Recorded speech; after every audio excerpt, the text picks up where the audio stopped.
নমস্কার বন্ধুরা, সুমিতা রান্নাঘরে সবাইকে স্বাগত। আবারও চলে এসেছি তোমাদের সাথে রথযাত্রার আরও একটা স্পেশাল রেসিপি শেয়ার করতে। আজকে তোমাদের সাথে শেয়ার করব একদম দোকানের মতো পারফেক্ট রসালো জিলিপির রেসিপি।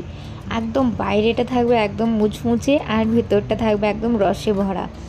একবার অবশ্যই বাড়িতে ট্রাই করে দেখবে। আর আমি যেভাবে বানাবো না, একবার এইভাবে ট্রাই করে দেখো, খুব কম খাটনির মধ্যে কম খরচের মধ্যে হয়ে যাবে।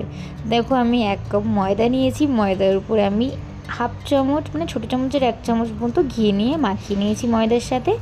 এবার হাফ প্যাকেটের মতো ইনো দিয়ে আমি অল্প অল্প করে জল দিয়ে একটা মোটা থিকনেসের ব্যাটার রেডি করে নেব।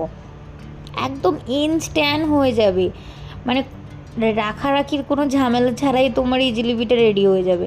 দেখতেই পেলে আমার ব্যাটারটা রেডি করে আমি রেখে দিয়েছি। এবার চিনির শিরাটা তৈরি করে নিচ্ছি। হাফ কাপ চিনি, হাফ কাপের মতো জল, 2টো এলাচ আর অল্প একটু ফুড কালার দিয়ে আমি চিনির শিরাটা দেখো রেডি করে নিয়েছি। চিনির শিরাটা দেখো আমি খুব মোটাও করিনি আর খুব পাতলাও করিনি, এইভাবে চিনির শিরাটা রেখে দিচ্ছি। এবার ওই ব্যাটারটা আমি একটা বোতলের মধ্যে ভরে নিচ্ছি। দেখো, আমার কাছে পাইপিং ব্যাগ ছিল না, ওই জন্য আমি বোতলের মুখটাকে ছিদ্র করে আর একটা বোতলের মধ্যে ওই ব্যাটারটা আমি ঢেলে নিয়েছি। এবার কড়াইতে বেশ অনেকটা তেল একদম ফুল হিটে গরম করে নিয়ে, এবারে জিলিপির তো 2.5 পেঁয়াজ আমি সেইভাবে দিতে পারি না, কিন্তু যেমন পেরেছি আমি তেমনভাবেই দিয়েছি। কিন্তু দেখো, শেপ যাই হোক না কেন, খেতে কিন্তু অসাধারণ ছিল। তোমরা আমার থেকে জানি তোমরা অনেক ভালোই জিলিপি শেপ দিতে পারো, তোমরা তোমাদের মতো করে দিয়ে নিও। কিন্তু আমারটা হয়তো শেপে দেখতে খারাপ লাগছে, কিন্তু খেতে কিন্তু মারাত্মক হয়েছিল। একবার কিন্তু তোমরা ট্রাই করতে পারো। এবার দেখো, ডিরেক্টলি আমি তেল থেকে তুলছি আর শিরার মধ্যে দিয়ে জাস্ট এপিট ওপিট করে নিয়ে আমি শিরা থেকে তুলে নেব। দেখো, এইটুকু সময়ের মধ্যে না একদম জিলিপির মধ্যে শিরাটা এতটা সুন্দরভাবে যাবে না, যখন তোমরা খাবে তখনই তোমরা বুঝতে পারবে একদম শিরা ঢুকে একদম ভিতরটা একদম রসালো হয়ে গেছে জিলিপির। এবার বাদবাকি জিলিপিগুলো দেখো আমি ভেজে নিচ্ছি।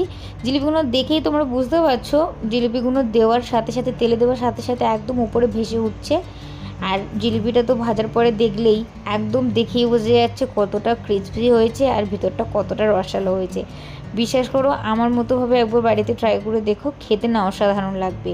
আর আমি যেমনভাবে বোতলের মধ্যে ভরে জিলিপিটা বানালাম, তোমাদের কাছে যদি না ওরকম মানে সসের কৌটো বা পাইপিং ব্যাগ থাকে, আমার মতো করে বোতলের মধ্যে ভরে কিন্তু তোমরা এরকম জিলিপি বানিয়ে নিতে পারো। খেতে না জাস্ট অসাধারণ হয়েছিল। সামনে তো রথযাত্রা, বাড়িতেই তোমরা বানিয়ে ফেলো এখন চটপট করে জিলিপি। মেলা থেকে আর কিনে খাওয়ার কোনো প্রয়োজনই হবে না, এত ভালো হয় এটা ঘরে খেতে। একদম এইটুকু মাথায় রাখবে, চিনির শিরাতে যখন জিলিপিগুলো দেবে একদম ডিরেক্টলি তেল থেকে তুলবে আর চিনির শিরাতে একবার জাস্ট এপিট ওপিট করে নিয়ে রেখে দেবে। দেখবে একদম শিরাগুলো না গরম গরম জিলিপির মধ্যে না খুব ভালোভাবে চলে গেছে। দেখো, দেখতেই পেলে আমিও সেরকম প্রসেসেই করে নিলাম সব কটা জিলিপি। আর ওই 1 কাপ ময়দায় না 10 থেকে 15খানার বেশি জিলিপি হয়েছিল। এবার তোমাদের ফ্যামিলি মেম্বার যত হবে তোমরা ঠিক ততটা তোমাদের পরিমাপ করে নিও। আর যদি তোমরা একটু বেশি ময়দা নাও তাহলে তোমরা গোটা প্যাকেট ইনোটা দিয়ে দিলে তাহলে তোমাদের জিলিপিগুলো একদম পারফেক্ট হবে। আমার কম ছিল ময়দা 1 কাপের মতো, ওই জন্য আমি হাফ প্যাকেটের থেকেও কম ইনো ব্যবহার করেছি এখানে। দেখো, আমার সব জিলিপিগুলো তোমাদের সাথে গল্প করতে করতে হয়ে গেল। এবার জিলিপিগুলো আমি সার্ভ করে নিচ্ছি। দেখে তোমরা বুঝতে পারছো কি জিলিপিটা কতটা পারফেক্ট হয়েছে। বিশ্বাস করো, জিলিপিটা না খেতে অসাধারণ হয়েছিল। আমি তো বলবো একবার ঘরে বানালে না তোমরাও আর বাইরে থেকে কেউ কিনে খাবে না।